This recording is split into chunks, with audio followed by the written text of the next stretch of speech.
حضرت مولانا طارق جمیل صاحب ہم ان کی خاک کے برابر بھی نہیں ہیں. ان سے اللہ نے جو ہدایت کا کام لیا اس کا 10واں حصہ بھی ہم نہیں کر سکے. بہت بڑے بزرگ ہیں لیکن کوئی کتنا بھی بڑا عالم ہو اس سے مسٹیک ہو سکتی ہے. حضرت سے یہ غلطی ہوئی ہے. مولانا طارق جمیل صاحب پہ مجھے بہت ترس آتا ہے کیونکہ میں ان کے مجاہدے جانتا ہوں، کیسے زندگی میں دولت کو لات ماری ہے انہوں نے، کیسے مجاہدوں میں ٹائم گزارا، پوری زندگی تبلیغ میں چل چل کے پہیا بن گئے. آج ہر دوسرا آدمی یہ لینڈ کروزر میں گھومتے ہیں، یہ بھائی وہ کروڑ پتی خاندان میں پیدا ہوئے ہیں، پھر بھی انہوں نے دولت کمائی نہیں، جو کچھ ملا باپ کی وراثت ہے. تو اس پہ کیوں تنگ کر رہے ہو کسی کو؟ آخری عمر میں، بڑھاپے میں ان کا احترام کرو. کوئی علمی کسی پہ کوئی اعتراض ہے تو وہ شائستہ انداز میں بیان کر دو. کیسی انگلیاں اٹھا رہے ہیں دربار میں جانے والے، کبھی 1 روپے کے لیے کسی سرکاری دربار میں نہیں گئے ہیں، وہ 1 روپے لینے کے لیے بھی نہ کسی سے ملے ہیں. جب ملے ان کو تبلیغ کرنے کے لیے ملے ہیں، وہ مبلغ ہیں، داعی ہیں. اور یہ جتنے لوگ اعتراض کر رہے ہوتے ہیں نا، خود ان کا ذرا سا بھی کام ہونا تو پھر دیکھو یہ کیسے درباری بنتے ہیں. یہ تو جس کو باپ سے دولت ملی ہے اس کو بھی چین سے نہیں جینے دیتے. باقی کوئی اعتراض ہے کرو. ہاں کچھ یہ ضرور ہے کہ ایسے مشہور لوگوں کو بعض دفعہ کچھ دائیں بائیں لوگ کیش کرا رہے ہوتے ہیں. دائیں بائیں کچھ لوگ ایسے ہوتے ہیں جو ان کے نام کو استعمال کر رہے ہوتے ہیں. تو وہ ٹھیک کا مطلب یہ نہیں کہ ان کے دائیں بائیں کوئی بھی ہوگا وہ بھی 100% ٹھیک ہی ہوگا. بہت ہم نے بھی اپنے ساتھ دیکھا ہے. ہم تو اتنے بڑے آدمی ہیں نہیں، لیکن ہمارے نام کے منجن لوگ بیچ رہے ہوتے ہیں، ہمارے نام پہ کیا کیا 2 نمبریاں ہو رہی ہوتی ہیں. لیکن مولانا کو ہم ذاتی طور پہ جانتے ہیں، سخاوت کا دریا ہیں، غریبوں کے لیے، مساکین کے لیے. اخلاق ان کے دیکھو یار، اتنا حوصلہ، اتنی برداشت میرے اندر تو نہیں ہے، صحیح بتا دو. عبادت گزار ہیں، تہجد گزار ہیں تو، لیکن طنز دیکھو، طنز دیکھو. ہر دوسرا آدمی مالداروں سے ملتے ہیں، غریبوں سے نہیں ملتے. تم نے ملتے ہوئے دیکھا ہے ان کو غریبوں سے ملتے ہیں کہ نہیں ملتے؟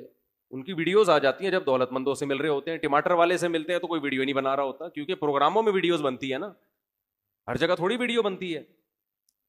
ہیجڑوں پہ محنت کریں تو یہ ان کا حوصلہ ہے. کہتے ہیں دیکھو ہیجڑوں کے پیچھے پڑے ہوئے ہیں. یار تم جاؤ 2-4 منٹ کسی ہیجڑے کے ساتھ بیٹھ کے تبلیغ کرو، اس کو تمہیں اندازہ ہو جائے گا.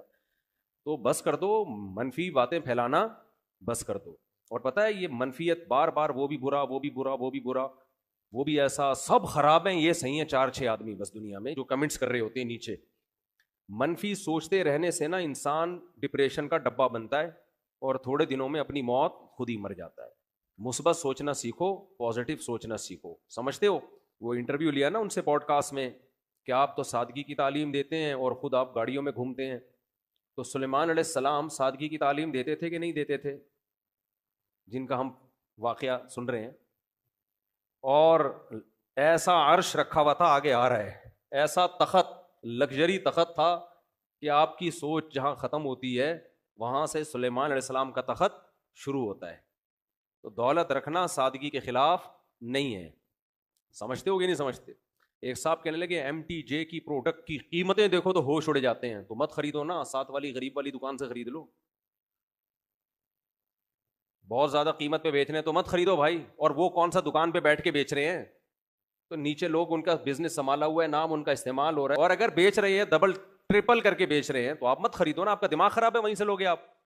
انہوں نے کہا ہے کہ جو میرے MTJ سے جو خوشبو نہیں خریدے وہ دار اسلام سے خارج ہے. مت خریدو یار، آپ بے وقوف ہو. تو پرسنل لائف میں اس طرح سے، جو میں نہیں کہہ رہا وہ فرشتے ہیں ان سے غلطی نہیں ہو سکتی، کوئی علمی لحاظ سے کسی پر کوئی اشکال ہو تو مہذب طریقے سے کیا جا سکتا ہے، وہ ٹھیک ہے. وہ تو اللہ کے پیغمبر کے علاوہ کوئی بھی غلطی سے پاک نہیں ہے. حضرت مولانا طارق جمیل صاحب ہم ان کی خاک کے برابر بھی نہیں ہیں. ان سے اللہ نے جو ہدایت کا کام لیا اس کا 10واں حصہ بھی ہم نہیں کر سکے. بہت بڑے بزرگ ہیں لیکن کوئی کتنا بھی بڑا عالم ہو اس سے مسٹیک ہو سکتی ہے. حضرت سے یہ غلطی ہوئی ہے کہ انہوں نے ایک بھری محفل میں یہ بتایا کہ گاؤں میں ایک عورت کے 10 بچے تھے تو میں نے اس عورت کو مشورہ دیا کہ آپریشن کر لو. چونکہ یہ ایک نجی مجلس میں بات ہوتی تو پھر تو میری کیا اوقات ان کے سامنے کہ میں ان کو غلطی پر تنبیہ کروں، میری تو کوئی اوقات نہیں ہے. لیکن چونکہ ایک بھری محفل میں بات ہوئی ہے اور ان کی ایک بڑی ویلیو ہے، اہمیت ہے، بہت سے لوگ ان کے اس تبصرے سے، بہت سی عورتیں وہ مس گائیڈ ہو سکتی ہیں اور وہ آپریشن کرا سکتی ہیں کہ بچہ آئندہ نہ ہو. تو حضرت سے یہ خطا ہوئی ہے اور ہر آدمی سے ہو سکتی ہے خطا. ہمیں بات وہ لینی ہے جو اللہ اس کے رسول کی ہے. بات آئیے سمجھ میں؟ 10 بچے بھی ہو جائیں 20 بھی ہو جائیں، عورت آپریشن، حضرت نے جو یہ ان کو مشورہ دیا نا اس گاؤں کی عورت کو، یہ غلط مشورہ دیا. غلطی ہوتی ہے، مجھ سے بھی ہوتی ہے، میں بڑی بڑی مسٹیک کرتا ہوں اور ہم سے تو زیادہ ہوتی ہے، ان سے کم ہوتی ہے، لیکن یہ بہت بڑی مسٹیک ہوئی ہے حضرت سے، جو کہ ہر ایک سے ہو سکتی ہے، لیکن یہ غلط ہے، حرام ہے. 10 کیا 15 بچے بھی ہو جائیں آپ حمل روکنے کے لیے آپریشن نہیں کر سکتے، نہ مرد نسبندی کر سکتا ہے. اس کی دلیل کیا ہے؟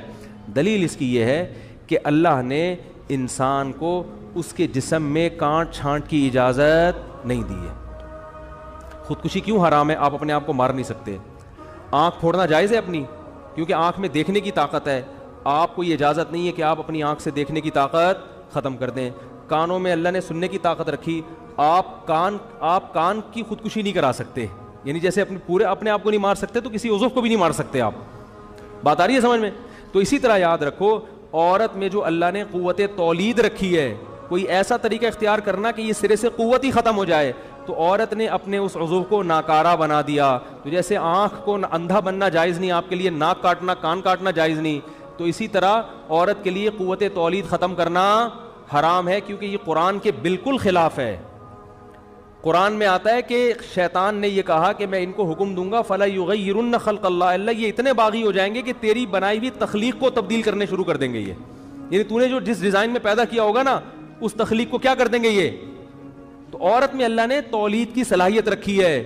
عورت وقتی طور پر حمل روکنے کی تدبیر اختیار کر سکتی ہے کسی ضرورت سے، جیسے صحابہ بھی کرتے تھے، لیکن قوت تولید کو کسی قیمت پہ ختم نہیں کر سکتی. یہ پھر اللہ کی بنائی ہوئی تخلیق کو کیا ہے، اور یہ سب کے نزدیک حرام. دیوبندی بھی علماء بھی حرام کہتے ہیں، بریلوی علماء بھی حرام کہتے ہیں، اہل حدیث بھی اس کو حرام کہتے ہیں، کہیں سے بھی فتویٰ لے لو. عرب علماء بھی حرام کہتے ہیں، عجم بھی حرام کہتے ہیں، جامع